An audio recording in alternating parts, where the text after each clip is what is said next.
I don't know how many folks here realize that the largest U.S. embassy in the world today is in Baghdad.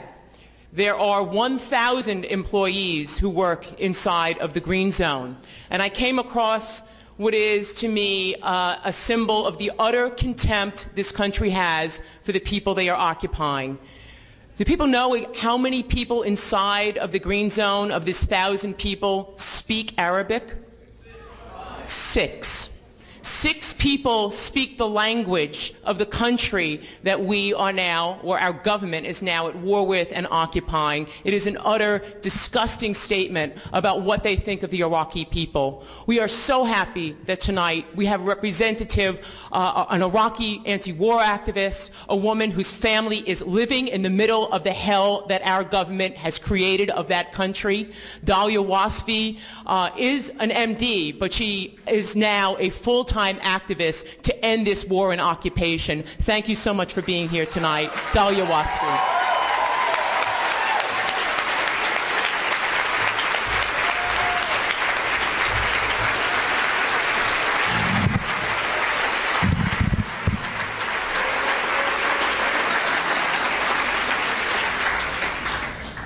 I'm really embarrassed because I also don't speak Arabic, but I'll I do think I'm going to limit it to 10 minutes tonight, but in case I go over just a little bit, I just think at the Socialism 2007 conference that the time should be split evenly between boys and girls. So,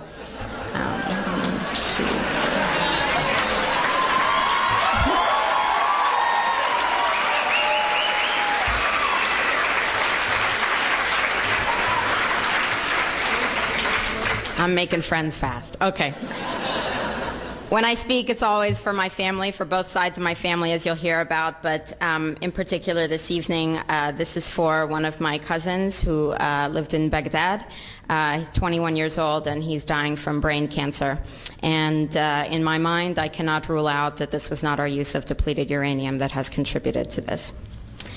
I speak to you today on behalf of relatives on my mother's side, Ashkenazi Jews who fled their homeland of Austria during Hitler's Anschluss. It is for them that we say never again. I speak to you today on behalf of relatives on my father's side, who are not living but dying under the occupation of this administration's deadly foray in Iraq.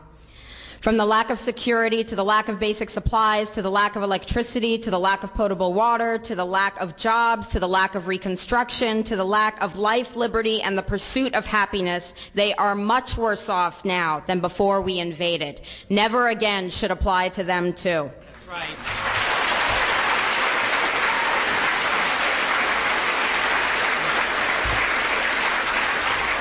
Picture this in your mind. A humanitarian worker in Baghdad is quoted as recalling the scene after a bomb blast. I saw a 4-year-old boy sitting beside his mother's body, which had been decapitated by the explosion. He was talking to her, asking her what had happened. There is no respite for Iraqis from the suffering inflicted by American weaponry and American racism. During the first Gulf War, destruction of Iraq's electrical grids incapacitated the medical system, what had been a first-class range of facilities known as the jewel of the Arab world. After January 1991, primary health care and preventative services ceased to exist, and with economic sanctions, there were critical shortages of food and life-saving drugs and equipment. Cholera became endemic in Iraq. Easily treatable diseases such as respiratory infections and diarrhea accounted for 70% of the deaths of children under 5 years old. This calamity was the tragic state of Iraqi society when the illegal shock and awe invasion came, and with it a vastly increased number of patients. With the dissolution of law and order after our invasion came the looting of Iraq's hospitals. Today, lack of security delays the delivery of supplies, and no money is being distributed from the U.S.-operated Ministry of Health. Fallujah. God help us for what we have done to the people of Fallujah. On March 31st, 2004, 4 American civilians lost their lives in Fallujah. They were civilians with military backgrounds. In the same way, a paramilitary death squad in El Salvador, responsible for the brutal rape, torture, and murder of 4 American nuns, was comprised of civilians. Though they had GPS systems from Blackwater, those systems were not working that day, and they became disoriented. But they should have known long before, when they were boarding a plane to Baghdad, that they were going the wrong way.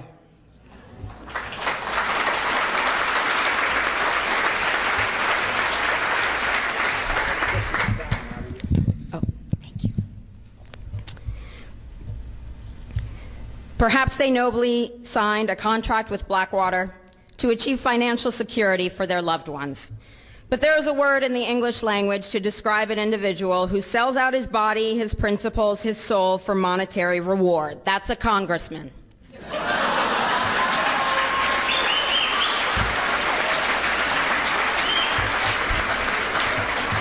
In the same way that Nazi soldiers fell victim to their system during the Warsaw Ghetto Uprising, these hired killers from Blackwater got justice served to them on a silver platter. Then revenge was carried out on a people that can truly be identified as civilian. In April 2004, U.S. Marines closed the bridge to the city and the hospital road. This is a war crime. The U.S. military and its vehicles stood at the hospital entrance. This is a war crime. And snipers were positioned on rooftops targeting ambulances and the clinic doors. Between 600 and 800 civilians were killed in that siege, but that wasn't enough. In November 2004, the second major siege of Fallujah began. The Nizal Emergency Hospital, protected by the Geneva Conventions, was leveled to the ground, and Fallujah General Hospital was seized by the U.S. military. Doctors described, "We were tied up and beaten despite being unarmed and having only our medical instruments." Burhan Fasa'a, a cameraman with the Lebanese Broadcasting Company, reported, "There were American snipers on top of the hospital, shooting everyone in sight." In addition, the U.S. military blocked the Iraqi Red Crescent from entering the city for 7 days. The result was a death toll of between 6,000 and 8,000 civilians. This means that the Iraqi death toll in November 2004 alone surpassed the invaders' death toll for all of Operation Enduring Freedom thus far.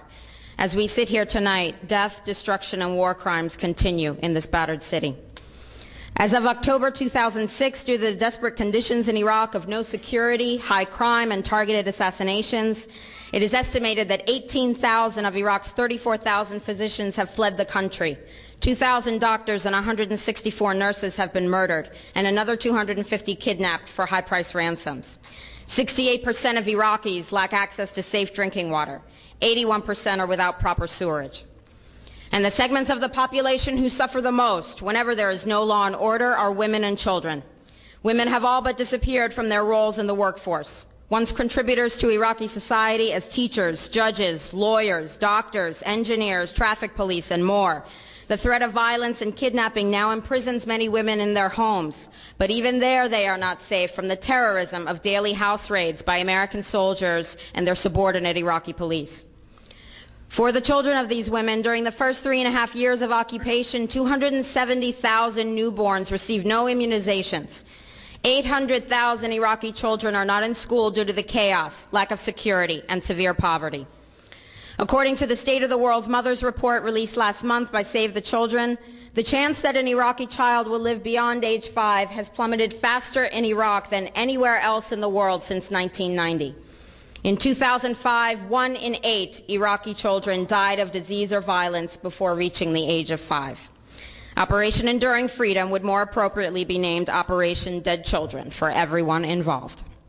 As millions of Iraqis suffer and hundreds continue to die every day, it does not matter if you call it civil war, sectarian strife, or democracy.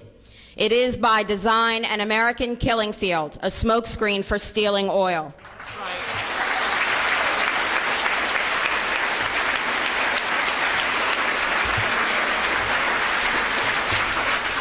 Here at home, if we don't care about the welfare of returning veterans who make up 1/3 of our homeless population, how do we expect to care about the welfare of now over 4 million Iraqi refugees?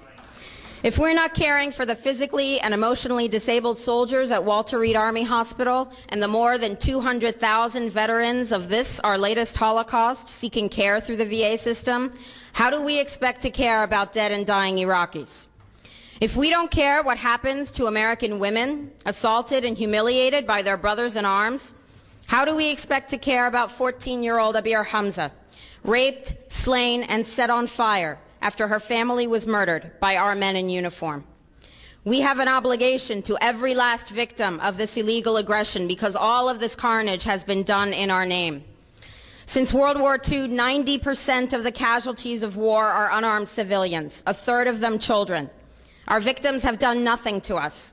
From Palestine to Afghanistan to Iraq to Somalia to wherever our next target may be, their murders are not collateral damage. They are the nature of modern warfare.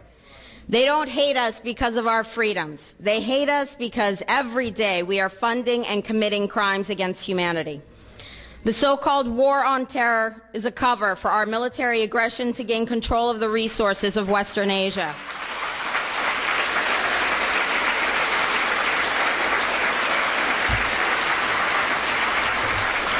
This is sending the poor of this country to kill the poor of those Muslim countries. This is trading blood for oil. This is genocide. And to most of the world, we are the terrorists. In these times, remaining silent on our responsibility to the world and its future is criminal. And in light of our complicity in the supreme crimes against humanity in Iraq and Afghanistan and ongoing violations of the UN Charter and international law, how dare any American criticize the actions of legitimate resistance to illegal occupation?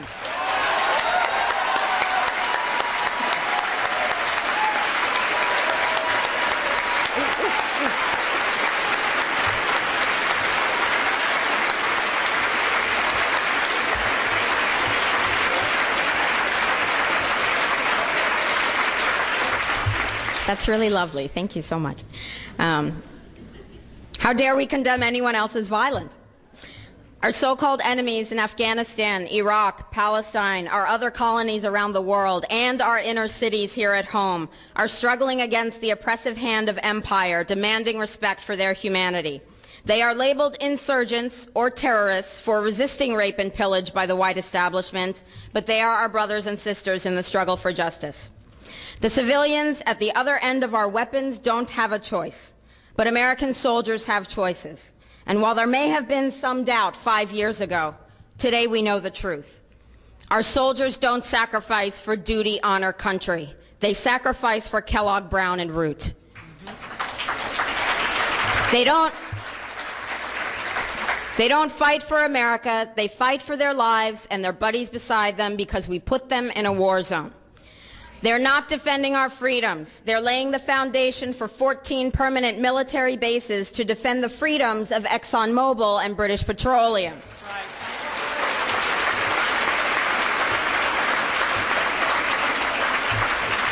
They're not establishing democracy. They're establishing the basis for an economic occupation to continue after the military occupation has ended.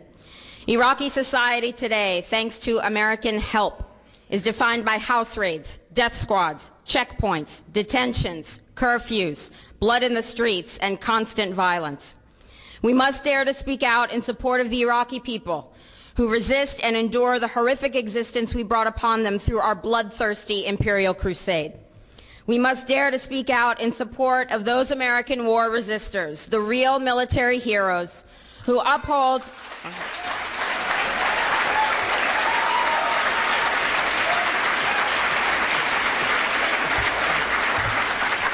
the real military heroes who uphold their oath to defend the Constitution of the United States against all enemies, foreign and domestic, including those terrorist cells in Washington, D.C., more commonly known as the legislative, executive, and judicial branches.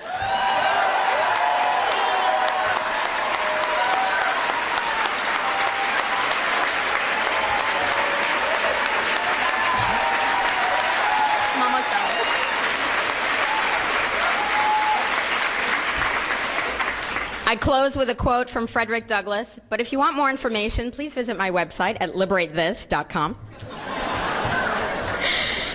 Frederick Douglass said, "Those who profess to favor freedom and yet depreciate agitation are people who want crops without plowing the ground. They want rain without thunder and lightning. They want the ocean without the roar of its many waters.